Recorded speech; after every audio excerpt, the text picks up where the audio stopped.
I'm Cassidy Thornton, 28 years old, and 3 weeks ago, my father stood up at our family reunion, grabbed the microphone, and said something about me in front of 68 relatives that I will carry with me for the rest of my life. We only have one daughter we're proud of. That's what he said, and he was looking straight at my older sister Brianna when he said it. For 22 years, my family called me the burden. The premature baby who cost too much, the quiet sister nobody defended, the daughter who sat at the end of every table while Brianna got the tuition, the praise, the love. But what none of them knew, not my parents, not my cousins, not a single person in that crowd, was that 6 weeks ago on a Thursday night at my kitchen table, Brianna got drunk and confessed everything. The money she'd stolen from our parents, the nursing degree she'd faked, the lies she'd been feeding the family about me since I was 14, and I recorded all of it, 14 minutes that would shatter 22 years of silence. Before I tell you what happened when I pressed play, take a moment to like and subscribe, but only if you feel this story deserves it. And tell me in the comments, where are you watching from, and what time is it right now where you are? Now let me take you back 22 years, to a January night in Georgia, when I arrived in this world 6 weeks too early, and became the debt my family never wanted to pay. I came into this world 6 weeks early, on a Tuesday night in January, in a hospital 40 minutes from our house, because the closer one didn't have a NICU. My lungs weren't ready, my heart wasn't ready, nothing about me was ready. 3 weeks in the neonatal intensive care unit, $87,000 in medical bills. My parents had just closed on their first house 2 months before. My dad, Glenn, was driving trucks for a regional freight company. My mom, Jolene, had quit her receptionist job to stay home with my sister Brianna, who was 3. I know the exact dollar amount because my mother made sure I'd never forget it. She told the story at every Thanksgiving, every Christmas, every family gathering where there was an audience. Cassidy almost bankrupted us before she could even open her eyes, she'd say. Then she'd laugh, and the relatives would laugh, and I'd sit there holding my fork so tight my knuckles went white. When I finally came home from the hospital, small and fragile and wrapped in a yellow blanket, my sister Brianna looked at me in my crib and asked our mother a question that became the Thornton family's favorite joke for the next 2 decades. Can we send her back? Everyone laughed. My dad, my aunts, my uncles, even my grandmother Edith, though I'd learn later that she stopped laughing long before anyone else did. That question, can we send her back, followed me through every birthday, every report card, every holiday dinner. Brianna would say it when I spilled juice. My dad would say it when I got carsick on road trips. My mom would whisper it to her sister Ruth on the phone when she thought I couldn't hear. But I always heard. Growing up, I learned the rules of our family early. Rule 1, Brianna comes first. Rule 2, if something goes wrong, it's probably Cassidy's fault. Rule 3, don't complain about rules 1 and 2. When I was 10, I won first place in the county writing contest. My English teacher, Mrs. Hadley, called the house to congratulate my parents. My mom forgot to come to the award ceremony. That same week, Brianna placed 3rd in a school track meet, and we all went out to Olive Garden to celebrate. I remember sitting in that booth, holding my certificate under the table, wondering if anyone would ask about it. Nobody did. But it was the Thanksgiving I was 14 that cracked something inside me. Brianna told my mother, with tears in her eyes, because Brianna always knew exactly when to cry, that I'd stolen our grandmother Edith's gold pendant necklace, the one Grandma wore in her wedding photo, the one she'd promised to pass down. I hadn't touched it. I hadn't even been in Grandma's bedroom that weekend. It didn't matter. My mother believed Brianna instantly. I was dragged in front of 12 relatives in the living room and told to kneel and apologize to my grandmother for being a thief. I knelt. I cried. I said I was sorry for something I didn't do. 2 weeks later, the necklace turned up in Brianna's dresser drawer. My mother's explanation? It must have gotten mixed in with the laundry. Nobody apologized to me. Not my mother, not Brianna, not anyone. That night, I found my mother's old journal in the hallway closet. I don't know why I opened it. Maybe I was looking for proof that she'd loved me once. Instead, I found this line, dated the year I was born. Sometimes I wish we'd stopped at 1. I read it 7 times. I kept hoping the words would rearrange themselves. They didn't. I left home the summer I turned 18. I'd earned a partial scholarship to a state college 2 hours away. Nothing Ivy League, but I was proud of it. I needed my parents to cover the remaining $4,000 a semester. I brought the financial aid letter to dinner like I was presenting a case before a jury. My father barely glanced at it. My mother didn't look up from her plate. "We already spent enough on you," she said, "between the hospital bills and your braces and that inhaler you needed every winter. Cassidy, we just don't have it." That same month, my parents wrote a check for Brianna's full tuition at a private nursing program. $28,000.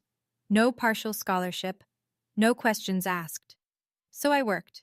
2 jobs, barista at 6 in the morning, data entry at a temp agency until 10 at night. I took 5 years to finish what should have taken 4, but I graduated with a degree in accounting and 0 debt. Nobody came to my ceremony. I wore my cap alone in a crowd of strangers and their cheering families. And still, I kept showing up. Every Christmas, I drove 2 hours with gifts I'd wrapped myself. Every Thanksgiving, I brought dessert nobody asked for. I sat at the end of the table. I slept on the couch while Brianna got the guest room with the quilt my grandmother made. I called my mother every Sunday evening. She picked up maybe once out of every 3 calls. I told myself it was enough, that if I just kept trying, something would shift, that the love was there, just buried under years of habit and financial stress and old resentment. I wasn't trying to earn their love. I thought I already had it, just trapped under something I hadn't figured out how to move yet. Until 3 months ago, when I discovered what my sister had really been doing behind everyone's back. It started with a coffee shop. I was grabbing a latte before work on a Tuesday when I saw a woman waving at me from a corner table. It took me a second. Then I recognized her. Megan Holt. She and Brianna had been in the same nursing program. "Cassidy, right? Brianna's sister?" She pulled out the chair across from her. "How's Bri doing? I haven't seen her since, first semester." I almost corrected her. Brianna had been telling the family she was a registered nurse for 8 years. She talked about patients she'd saved, overnight shifts that drained her, the calling she'd found. "First semester?" I repeated. Megan's face shifted. "Yeah, she stopped showing up after October. I figured she transferred, but..." She tilted her head. "Wait, your family doesn't know she dropped out?" I set my coffee down very carefully. "I just assumed everyone knew," Megan said quietly. I drove to work with my hands shaking on the steering wheel. That night, I couldn't sleep. I opened my laptop and started searching. The nursing program Brianna had attended, it had a public registry of graduates. I scrolled through every name from her year. Brianna Thornton wasn't on the list. I dug deeper. My parents had paid $28,000 for that program. When a student drops out in the first semester, the school refunds a portion of tuition, a significant portion. Brianna had never returned that money. She'd pocketed the refund and told everyone she'd graduated. For 8 years, she'd been telling our parents, our grandmother, our entire extended family, that she was a nurse. Showing up to holidays in scrubs she bought online, telling stories that sounded real because she'd memorized them from medical dramas. And nobody, not a single person, had ever thought to verify it. The second discovery came because of my mother's own mouth. About 2 months before the reunion, I was on one of those rare Sunday calls where Jolene actually picked up. She sounded tired, distracted. Midway through our conversation, if you could call it that, she muttered something I wasn't supposed to catch. "Your father's retirement fund looks thin. I don't understand it. The market's been fine." I'm an accountant. I notice numbers the way most people notice weather. Something in her tone pinched my attention, and I asked, casually, carefully, if she'd looked at the statements recently. "Brianna handles all that," Mom said. "She set up the online access for us. She's so good with that stuff. You know, being in healthcare, she understands finances." I bit my tongue so hard I tasted copper. That night, I did something I'm not proud of. I called my dad's old landline and talked him through pulling up his retirement account online. He didn't know I was checking. I told him I just wanted to make sure his beneficiary info was up to date. The numbers told a story my family never would. Over 4 years, $40,000 had been transferred out of my parents' retirement account in small, irregular amounts. $2,000 here, $3,500 there, into an external checking account. The routing number matched a bank in Brianna's city. I stared at the screen until my vision blurred. Then I called my mother. I told her, as gently as I could, that something was wrong with the retirement fund, that the money hadn't gone to market losses, that it had gone somewhere specific. She cut me off before I finished. Don't be jealous of your sister, Cassidy. Brianna manages that account because she's responsible, unlike some people. She hung up, and that's when I understood. Telling them privately would never work. Let me be clear about what was at stake. My grandmother, Edith Calloway, was 79 years old. She'd built a life on a beautiful property outside Atlanta, a house she and my grandfather designed together before he passed, a garden she'd kept blooming for 40 years, and enough savings to leave something meaningful behind. She was updating her will. She'd told the family as much, and in the 2 months before the reunion, Brianna had visited Grandma 4 times. 4 times. My sister, who normally managed 1 visit a year at most, was suddenly the most devoted granddaughter in Georgia. She brought flowers. She brought homemade soup, which I later learned she'd bought from a deli and transferred into her own containers. She sat at Grandma's kitchen table and held her hand and talked about her nursing career. My mother told the family, "Brianna is taking such good care of Mom. She's so selfless." I knew what was happening. Brianna was positioning herself. She wanted to be the name on the will, the sole inheritor, the golden child's final trophy. If I stayed silent, 3 things would happen. My parents would lose more money they couldn't afford to lose. My grandmother would be deceived into rewriting her legacy based on lies. And I would lose the last person in my family who had ever truly seen me. I wasn't planning revenge. That word feels too sharp, too clean for what this was. I was trying to protect my grandmother from the same person who'd stolen from my parents, lied about her education, framed me for theft when I was 14, and spent 22 years making sure I never had a seat at the family table. But I needed proof, not suspicion, not accounting spreadsheets, proof that couldn't be explained away, reframed, or buried under my mother's denial. I needed Brianna's own words. 3 weeks before the reunion, I texted my sister. "Hey, Bri. I know things have been weird between us. Can we talk before the reunion? I don't want it to be awkward in front of Grandma." She replied in 4 minutes. "Sure? Your place?" That should have told me everything. Brianna never came to my apartment. She thought my neighborhood was beneath her. But the reunion was 3 weeks away, and she needed me quiet and cooperative in front of Grandma Edith. A quick visit to pacify the difficult sister, worth the drive. She showed up on a Thursday evening in a silk blouse and designer jeans, carrying a bottle of Pinot Grigio. She hugged me at the door, tight, performative, and immediately started scanning my apartment with that pitying look she'd perfected. "It's cozy," she said. The word dripped. I opened the wine. I poured her glass fuller than mine. I set my phone on the bookshelf behind us, screen down, recording app running. Georgia is a one-party consent state. I was that party. We sat at my kitchen table and I started small. "So how's work? The hospital keeping you busy?" Brianna launched into a story about a patient who'd coded during her shift last Tuesday. She told it with hand gestures, pauses, vocal inflections, the whole performance. She'd always been good at this, making fiction feel like memory. I let her finish. Then I said, as casually as I could, "That's crazy. Hey, I actually ran into Megan Holt last month, your old classmate. She said something kind of weird." Brianna's wineglass paused halfway to her lips. "Megan talks too much," she said. Her voice dropped half an octave. And I knew. The mask had a crack. I didn't push immediately. I poured more wine. I let the silence work. Brianna finished her second glass, then her third.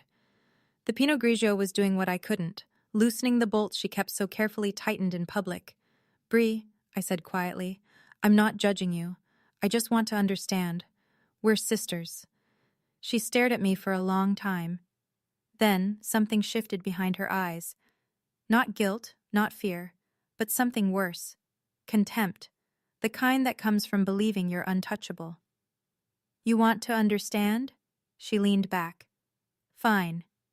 And then Brianna Thornton, golden child, beloved daughter, family nurse, started talking. I didn't finish nursing school. Big deal. It wasn't for me. She waved her hand like she was brushing away a gnat. Mom and Dad's tuition money? They owed me that for all the years I had to be the perfect one while you were draining them dry. My chest tightened. I said nothing. You know what I told Mom when you were 14? That you stole Grandma's necklace? She smiled. Actually smiled. I took it. I needed it gone for Thanksgiving so you'd look bad. And it worked. Every single time. She poured herself another glass. Her hand was steady. Her conscience was clear. All I ever had to do was cry. And Mom took my side. Every time. You were always so easy to push out of the way, Cass. You never fought back. You just took it. Under the table, my hands were trembling. My jaw ached from clenching. But I kept my face still. I kept my breathing even, because the phone on the bookshelf was catching every syllable. And Brianna wasn't done. The wine had peeled away the last layer. Dad's retirement account? Brianna tilted her glass, watching the light refract through the wine like she was admiring a jewel. I've taken about 40 grand over the last 4 years. Small amounts. They'll never figure it out. They think the market crashed. She laughed.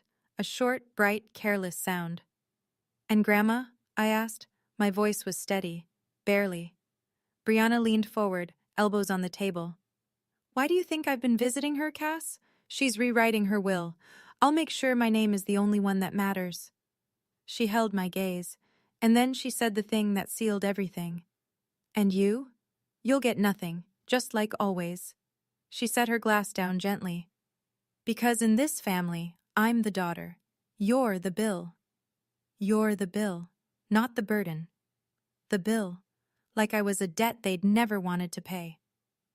Brianna yawned 15 minutes later and fell asleep on my couch with her shoes still on. I pulled a blanket over her because even then, even after all of that, she was still my sister, and I didn't know what else to do with that. Then I went to the kitchen. I sat in the dark. I picked up my phone and stopped the recording. 14 minutes and 22 seconds. I didn't cry. I wanted to. But something had shifted in me, something tectonic and irreversible, and crying felt like going backward. I played the recording once from the beginning, just to make sure it was clear. Brianna's voice came through the speaker, sharp and certain. You were always so easy to push out of the way. 14 minutes. That's all it took for 22 years of lies to collapse into a file on my phone. The question was no longer if, it was when and where. Now I'm going to pause here for just a second because I need to ask you something. If you were me, sitting alone in that dark kitchen with 14 minutes of truth on your phone, would you play it privately for your parents? Or would you wait for the one moment when the truth couldn't be swept under the rug? Drop a 1 in the comments for tell the parents, or a 2 for wait for the reunion. And if you're invested in this story, hit that subscribe button. Because what comes next is the part I still can't believe happened. Now, back to the story. 2 weeks before the reunion, I made a phone call that changed everything. My Aunt Ruth picked up on the second ring. Ruth Calloway is my mother's younger sister, quieter, sharper, and the only person in the family who ever looked at me like I was a whole person and not a footnote. When I was 8 and had pneumonia, Ruth drove 3 hours in a snowstorm to sit by my bed. When I graduated college alone, she was the one who sent flowers. The card read, I see you, Cassidy, always have. Hey, sweetheart, she said. What's going on? I didn't tell her about the recording, not yet. I just asked, carefully. Aunt Ruth, have you ever thought something was off about Brianna? The line went quiet for so long I thought the call had dropped. Then Ruth exhaled slowly. I've been watching your sister for years, Cass. Something doesn't add up. The career stories, the money, the way she handles your parents. But I could never prove anything. She told me she'd tried, once. 3 years ago, she mentioned to Jolene that Brianna's stories about work seemed inconsistent. Jolene's response was immediate and nuclear. She stopped talking to Ruth for 6 months, cut her out of family group texts, told the cousins Ruth was going through something. Your mother will destroy anyone who threatens Brianna's image, Ruth said, including her own sister. I closed my eyes. Aunt Ruth, are you handling the slideshow at the reunion? The projector setup? I'm doing the tech for the family photo montage, yeah, why? If I needed to connect a phone to that projector, would that be possible? Silence again. Then, it's just an HDMI adapter. Cassidy, what are you planning? I might have something the family needs to hear. She paused. I could hear her breathing. I don't know what you have, she said finally. But I trust you. I'll make sure the equipment works. 10 days before the reunion, a handwritten envelope arrived at my apartment. The stationery was cream-colored, the handwriting shaky but deliberate. My grandmother Edith's. She still wrote letters by hand.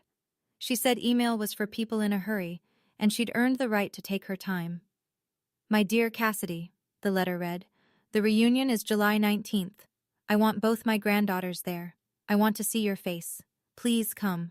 Love, Grandma. I held that letter against my chest like it was something fragile. 20 minutes later, my phone rang. Mom. You got the invitation, Jolene said, not a question. I did. Good. Now listen. Her voice shifted into the tone I knew by heart, the managerial tone, the one that made instructions sound like favors. You're invited, but behave yourself. Brianna is giving a speech about her nursing career, and your father is saying a few words.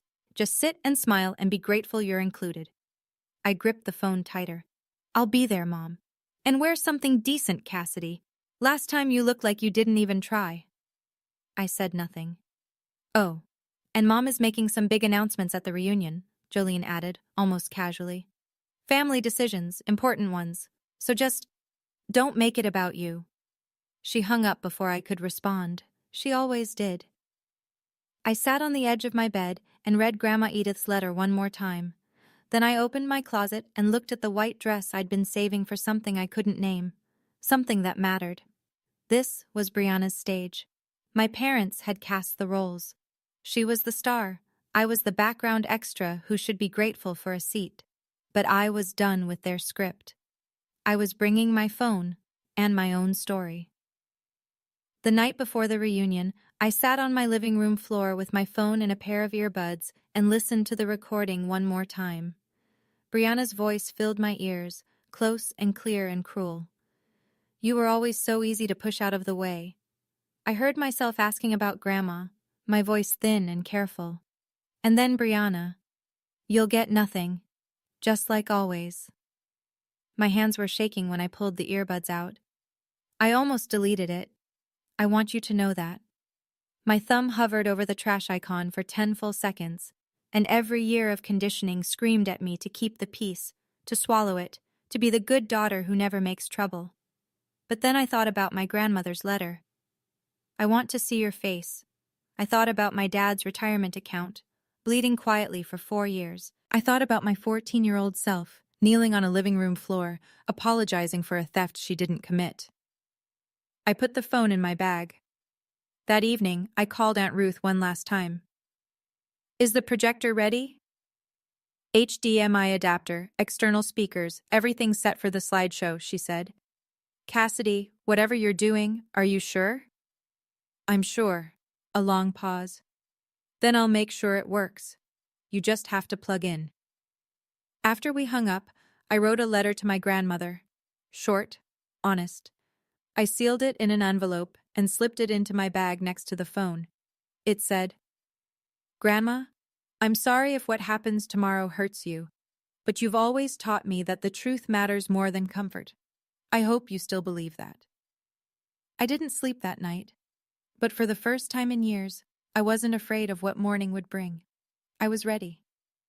The Callaway estate sat on 3 acres of rolling Georgia green, 20 miles outside Atlanta, wrapped in old magnolia trees and a white fence that my grandfather had painted every spring until the year he died.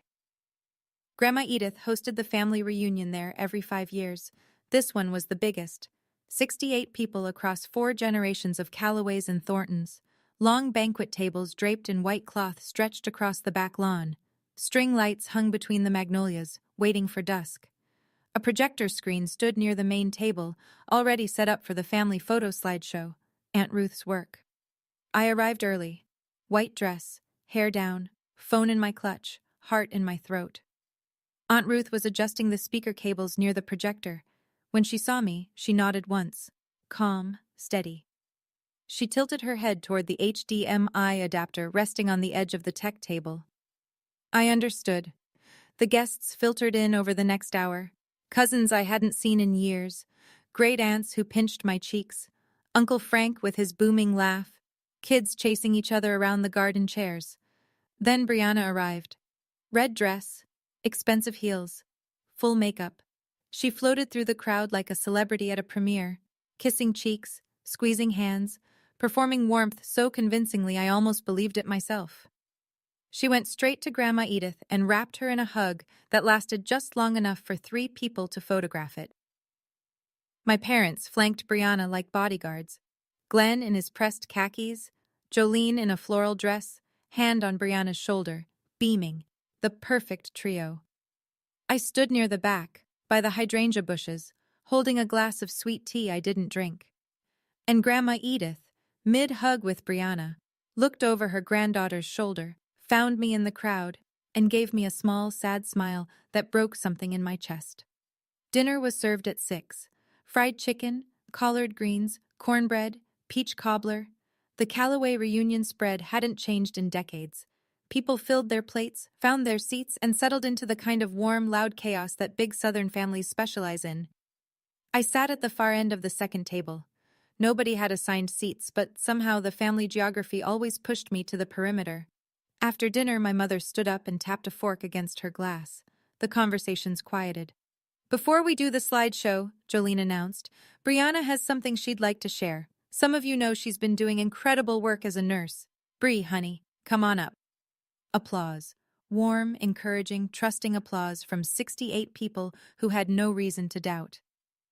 Brianna walked to the front with the ease of someone who'd rehearsed this in the mirror. She took the wireless mic from Ruth's tech table and smiled. The practiced, symmetrical smile that had gotten her out of every corner she'd ever been backed into. Thank you, Mom. She pressed a hand to her chest. Nursing has been the most rewarding experience of my life. Last month, I helped a patient recover from a stroke. She held my hand and told me I saved her life. People murmured with admiration. Grandma Edith nodded proudly. 5 minutes of pure fiction, delivered flawlessly. When Brianna finished, she got a standing ovation from the front table. My mother was crying, the graceful, single-tear kind she'd perfected at church. Then a great aunt at my table leaned over and patted my arm. "And what do you do, dear?" Before I could answer, my mother's voice cut across the lawn. "Cassidy works in accounting," Jolene said. "Somewhere." Scattered laughter. Brianna smiled into her wineglass. I felt my face burn, but I kept my hands flat on the table. Not yet. The sun was sinking behind the magnolias when my father stood up. Glenn Thornton was not a natural speaker. He was a quiet man who'd spent his life driving trucks, watching ESPN, and agreeing with whatever Jolene told him was true. But tonight, Jolene had given him a script, and he read from a folded piece of paper she'd tucked into his shirt pocket before dinner. "I want to thank everyone for being here," he started. His voice was thin through the mic. This family means everything to us." He paused, looked at Brianna, who sat at the front table next to Grandma Edith. "Jolene and I," he swallowed. "We only have one daughter we're truly proud of." The lawn went still. "Brianna, you are our greatest achievement. Everything you've done, your career, your heart, the way you take care of this family, we couldn't have asked for a better daughter." Applause, not thunderous. There was an awkward undercurrent, a few people glancing around, a cousin shifting in her chair. But enough people clapped to make it feel sanctioned. Nobody looked at me. Nobody needed to.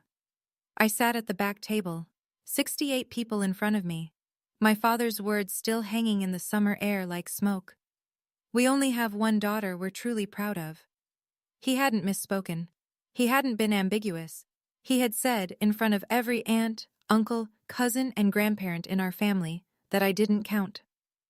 My grandmother Edith turned slowly in her chair, found me, saw the redness in my eyes.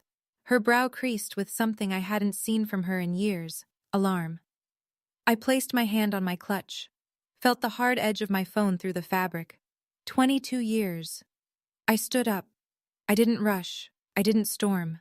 I rose from my chair the way you rise when you finally made a decision you've been turning over for weeks. Slowly. Deliberately. Like gravity had changed direction, and standing up was the only thing left that made sense. Heads turned. A few cousins whispered. My mother noticed first. Cassidy, Jolene's voice was sharp and low. Sit down. What are you doing? I didn't answer. I walked between the two banquet tables. 68 faces tracked me like I was crossing a stage. The string lights had come on. The air smelled like peach cobbler and fresh-cut grass, and my heartbeat was so loud I could feel it in my fingertips.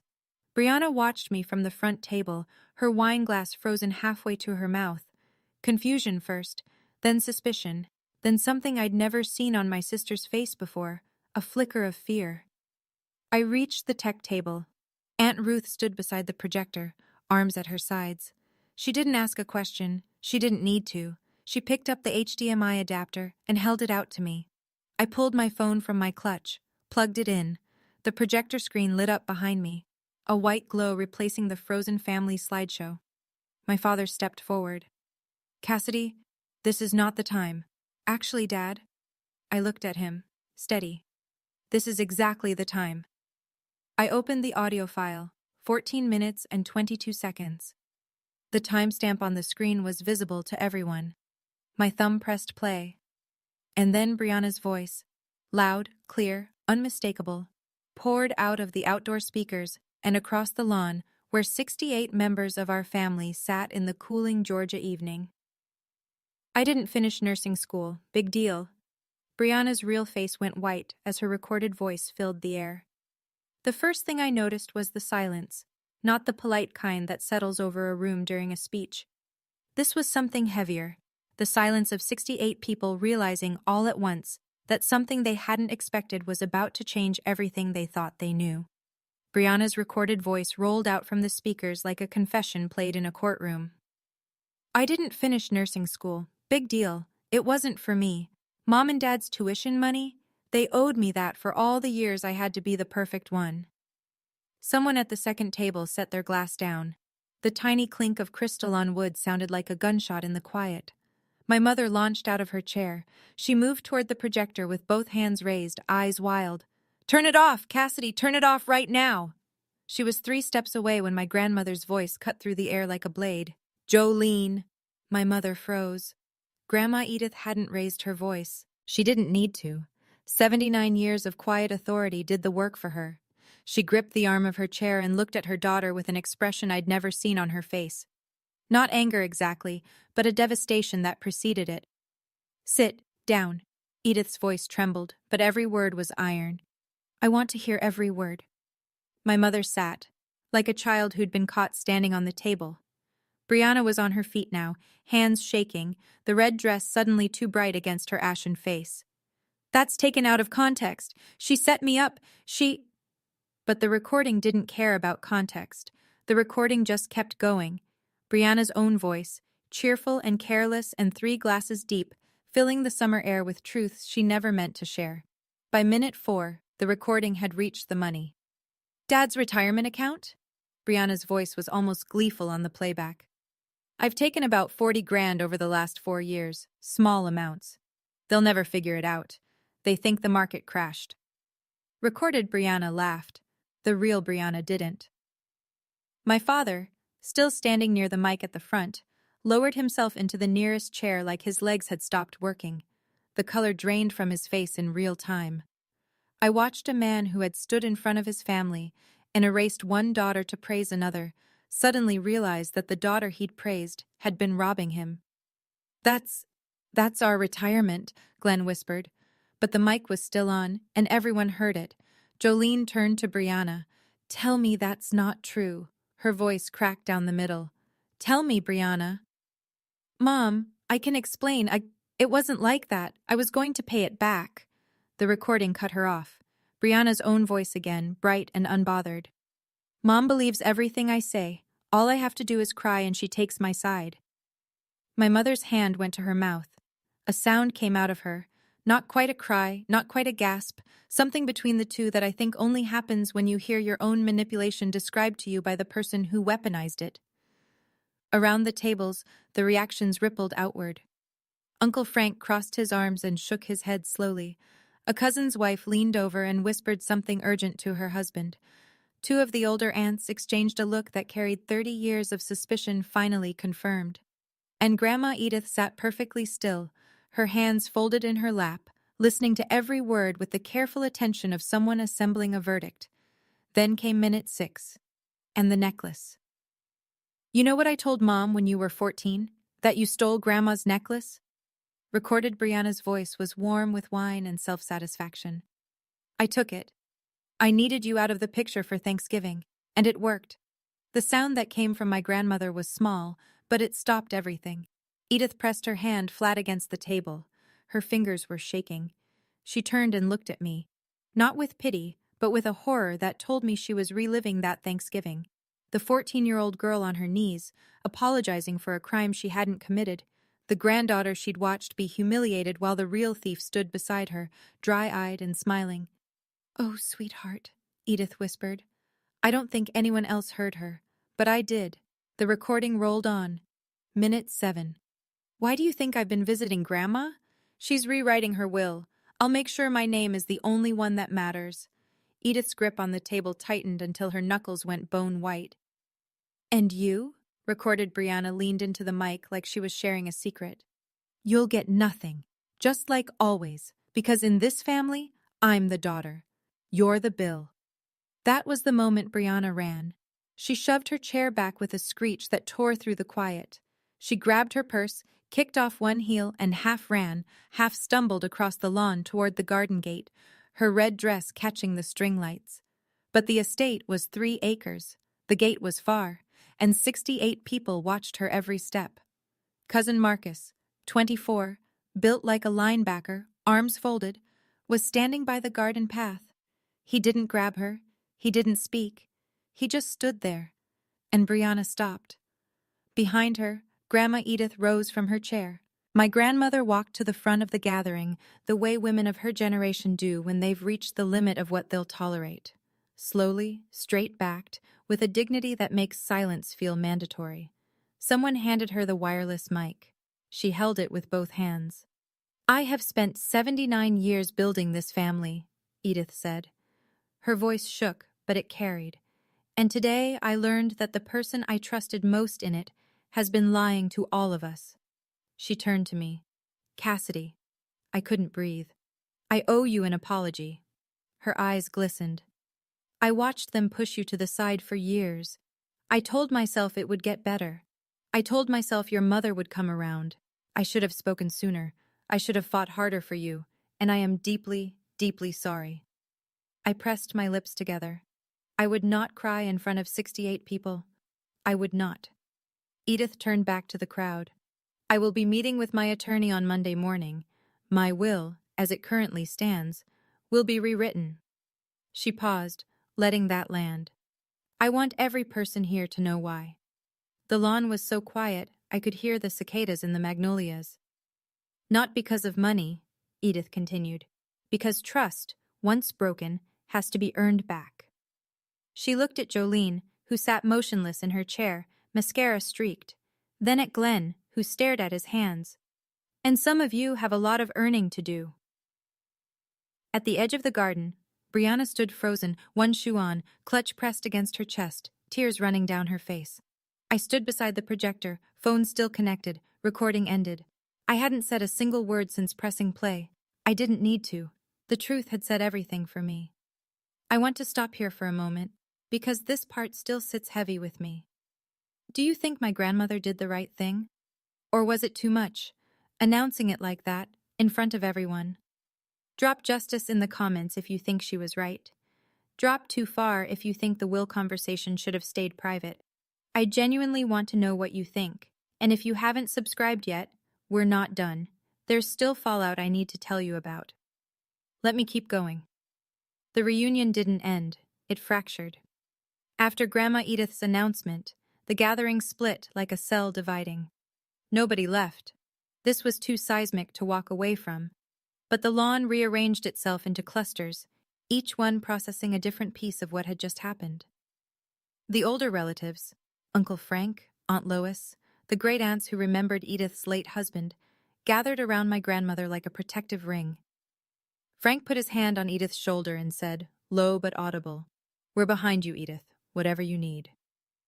A group of younger cousins drifted toward me, not accusing, not celebrating, just present. My cousin Danielle, who I hadn't spoken to in 3 years, touched my elbow. "How long have you known?" she asked. No judgment, just wanting to understand. And Brianna came back. She walked across the lawn with mascara streaked to her jawline and her voice pitched in that exact register she'd used her whole life to escape consequences. "That recording was manipulated," she said to anyone who would listen. "She set me up. She got me drunk. This is entrapment." Most people looked away. A few shook their heads. Then Aunt Ruth spoke. She'd been standing quietly by the projector table the entire time, arms folded, watching. Now she stepped forward. "Brianna," Ruth said, calm as a lake, "I've had my doubts about you for 3 years. I told your mother, and she cut me out of the family for it." She looked around the lawn. The recording just confirmed what I already knew. Jolene, silent until now, turned on me. Her voice was raw. "How could you do this to your family, Cassidy?" I looked at my mother. 22 years of swallowed words sat in my throat. "I didn't do this, Mom. Brianna did. I just stopped hiding it." I found a quiet spot at the edge of the garden, near the stone bench where Grandma used to read to me when I was small enough to sit in her lap. The party noise was behind me. Fragments of urgent conversations, someone's child asking why Aunt Brianna was crying, the clink of dishes being cleared by people who needed something to do with their hands. My father found me there. Glenn stood a few feet away, hands in his pockets looking at the ground. His eyes were swollen. He didn't look like a man who'd just given a speech. He looked like a man who'd just had one given to him. "Did I really say that?" His voice was hoarse. "That we only have one daughter? You said it in front of 68 people, Dad." He winced like I'd touched a burn. "Your mother, she wrote those words. She put the paper in my pocket and told me what to say. And you chose to read them." He didn't argue. He didn't deflect. He just stood there, absorbing it, the way a wall absorbs a hit. "I'm sorry, Cassidy." His voice broke on my name. "I don't know how to fix this." I looked at him for a long time. This man who'd driven trucks for 30 years, who never spoke up at dinner, who let his wife and eldest daughter write the rules while his youngest daughter paid the price. He wasn't a monster. He was something almost worse, a bystander who loved me quietly and never once let that love be loud enough to matter. "I'm not asking you to fix it right now, Dad." I said it gently, not because he'd earned gentleness, but because cruelty had never been my language. "I'm asking you to stop pretending I don't exist." He cried. I'd never seen my father cry in 28 years. There was no hug, no resolution. Just 2 people standing in a garden, learning how to start from the wreckage. I was sitting on the porch steps when Grandma Edith came and lowered herself down beside me. She moved carefully. Her hip had been bothering her for months. But she refused my hand and sat on her own terms. For a moment, neither of us spoke. The evening had turned blue-dark. Fireflies blinked over the back lawn where, an hour ago, everything had changed.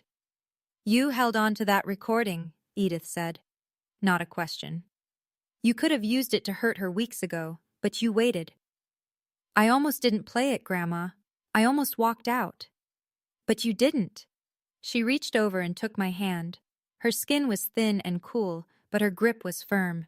"And I'm grateful, because I almost gave everything I have to a liar." I shook my head. "I don't need anything from your will, Grandma. That's not why I—" "Hush." She squeezed my hand. "This isn't about what you need. It's about what you deserve, and about what's right." She looked out at the garden where the string lights swayed in the evening breeze. The guests were beginning to leave. Slow, quiet goodbyes instead of the usual boisterous Callaway farewell. "I'm meeting my lawyer Monday," she said. "Brianna's portion will go into a trust. She can access it when she pays back every cent she stole from your parents and gets honest about her life. Not before."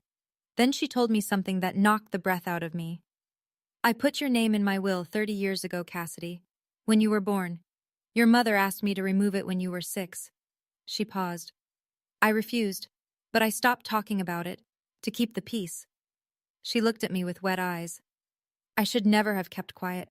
Quiet is how this family got here. 1 week after the reunion, the fallout wasn't slowing down. It was compounding. Brianna tried the social media route first. She posted on Facebook. My own sister stabbed me in the back at our family reunion. I've never felt so betrayed. The post got 11 likes, all from friends who hadn't been there. Then cousin Marcus commented, "We all heard the recording, Brianna. You stabbed yourself." 27 people liked his reply. Brianna deleted the post within the hour. The family group chat went through a seismic shift. Brianna was removed, not by one person but by a quiet consensus. Danielle simply created a new chat and didn't add her. Nobody objected. My father called me on a Tuesday evening. It was the first time in my life he'd dialed my number without Jolene prompting him. "I pulled up the retirement account statements," he said. His voice sounded 10 years older. "She took more than we thought. $42,300. Cass, it's all documented. The transfers, the dates, everything." I closed my eyes. "What are you going to do?" "Your mother and I are meeting with a financial advisor this week, and maybe a lawyer." He paused. "I should have listened to you when you called." "Yeah, Dad, you should have." There was something else, too. The nursing career, the one Brianna had performed so beautifully at the reunion, the one she'd used to impress Grandma and charm the family. It fully unraveled. A cousin who worked in healthcare asked around. Brianna wasn't a nurse. She wasn't even a certified nursing assistant. She was a receptionist at a chiropractic clinic 30 miles from her apartment. She answered phones and scheduled appointments. She'd been doing it for 6 years. Every story she'd told, every patient she'd saved, fiction, every word. 2 weeks after the reunion, my mother called. I almost didn't pick up. My phone sat on the kitchen counter, vibrating with her name, and I watched it ring twice before I answered. "Cassidy?" Her voice was small, smaller than I'd ever heard it, deflated, like someone had let the air out of the woman who'd controlled our family's narrative for 25 years. "I didn't know about the money," she said. "Or the necklace. I swear to you I didn't know." "I believe you didn't know about those things, Mom." I kept my voice level. "But you knew how you treated me. You didn't need a recording to know that." Silence. The kind that stretches until it becomes its own answer. "I was so scared when you were born." Her voice cracked. "The doctors told us you might not survive the first night. And then you did, and the bills came, and your father and I were drowning. I think I—" She stopped. Started again. "I think I blamed you for something that wasn't your fault, and once I started, I couldn't figure out how to stop." I gripped the phone. Part of me, the 14-year-old girl still kneeling on that living room floor, wanted to hang up. Another part of me, the part that had spent 22 years calling every Sunday, held on. "Can you forgive me?" she whispered. "I'm not ready for that yet, Mom." I said it without cruelty, without edge, just honest. "But I'm not closing the door." A long, shuddering breath on her end. "If you want a relationship with me," I continued, "it starts with honesty. No more choosing sides. No more erasing me from the family. No more letting Brianna write the story." She didn't argue. She didn't deflect. She just said, "Okay." It wasn't resolution, but it was the first honest word she'd said to me in 22 years. 3 weeks have passed since the reunion. That brings us to now, to today, as I'm telling you this story. Grandma Edith met with her attorney the Monday after the reunion, just as she promised. The new will divides her estate fairly among her children and grandchildren, but Brianna's portion is held in a conditional trust. The terms are straightforward. Brianna must repay every dollar she took from our parents' retirement account and provide verified proof of employment and education before the trust releases. No loopholes, no shortcuts, just accountability. My father and his financial advisor combed through 4 years of statements. The total wasn't $40,000. It was $47,200. Brianna had been skimming right up until 2 months before the reunion. Glenn and Jolene are consulting a lawyer about their options. They haven't filed anything yet. I think part of them is still in shock. Brianna hasn't spoken to anyone in the family. Her apartment in Augusta is empty. A cousin drove by to check. The word through the family grapevine is that she moved to Nashville to live with her boyfriend. She hasn't returned a single call.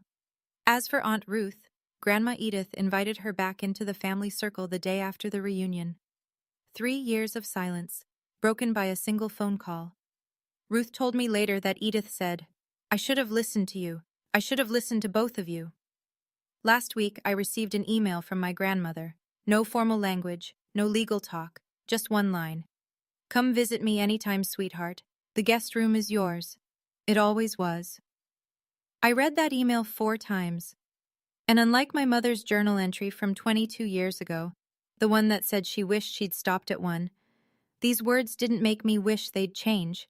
They were exactly right. It's a Thursday evening. I'm sitting